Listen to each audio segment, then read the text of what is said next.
what were the origins of darkwave specifically in a post-punk landscape? And who were the three imaginary boys anyway?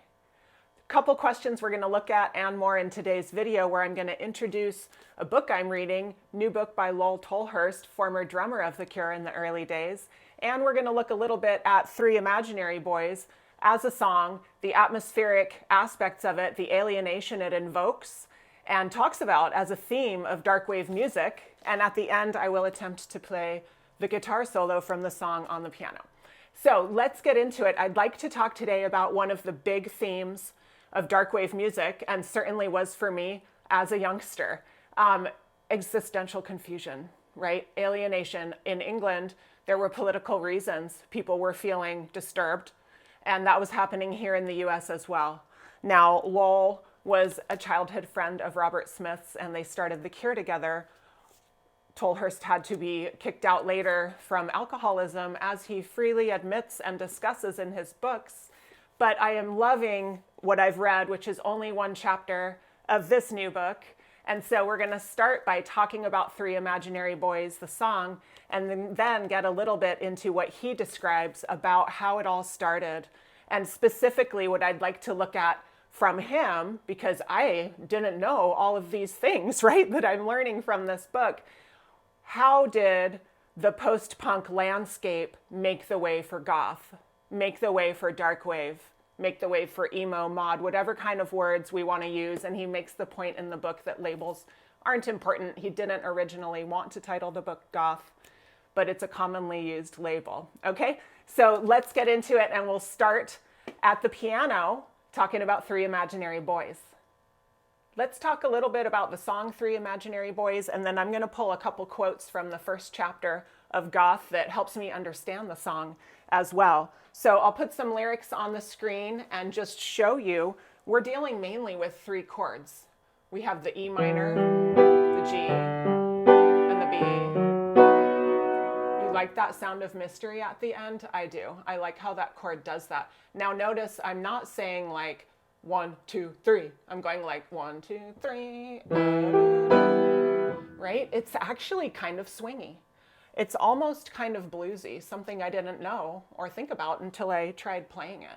It's kind of funny how you can get those insights. So think about the lyrics. It's an atmospheric song, and the atmosphere it's invoking is one of feeling lost and confused, which really works well with the darkwave goth mentality, living in a beautiful melancholic world surrounded by sort of strange decisions of things we don't necessarily buy into, right? And so we have sort of like deep inside the empty feeling, all the nighttime leaves me. Three imaginary boys slipping through the door, hear my heartbeats in the hallway.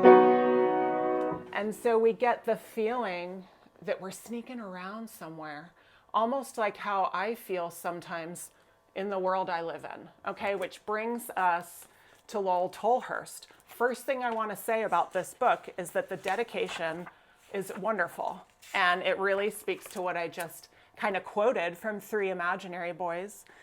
For those outside the walls who finally found a home. Now, if that was you, that was definitely me.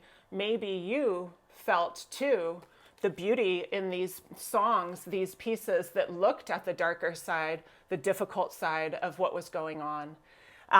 By the way, this song is also, there's a great track on The Cure, Torn Up. It's the first of this 2 set of records, mixed up.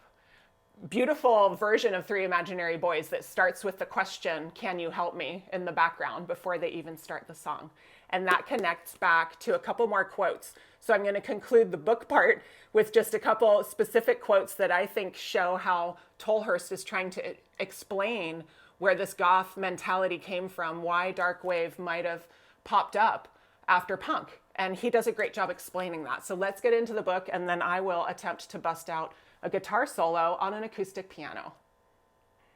So Tolhurst's first chapter is titled From Punk to Poignancy. And what it did for me, because I was a bit younger at the time, and the punk movement was older than me, and I didn't quite understand what all had gone down. He explains in the book that we had sort of traditional modes of music, and then punk busted that all up, and that paved the way for other things. And so he explains, punk came and kicked down the doors and, strangely, let in the light so the black heart of something like goth could exist. It showed a whole generation that anything was possible, and it could be closer to the dark impulse, that anxious parent of the soul, that shell-shocked teens kept undercover. No wonder this was such powerful music for us at that time, right? And for so many people now of all ages, because it carries this connection to soulfulness. And then lastly, this just simple explanation really helped me get the post-punk connection between these two types of music, from punk to darkwave. If punk was pure instinctual nihilism, goth searched for meaning, even if we didn't quite realize it back then. All right, so if some of this rings true for you, I'll be sharing insights from this book as I go. I've only read the first chapter. I'm already in love with the book. Thank you very much, Lol Tolhurst. You've made me feel like I belong. Wonderful. We'll conclude with a guitar solo, and I'll see you next time to connect chapter 2 to another song or another aspect of the dark wave movement. Thanks for being here. I'm Erin. I'll see you soon.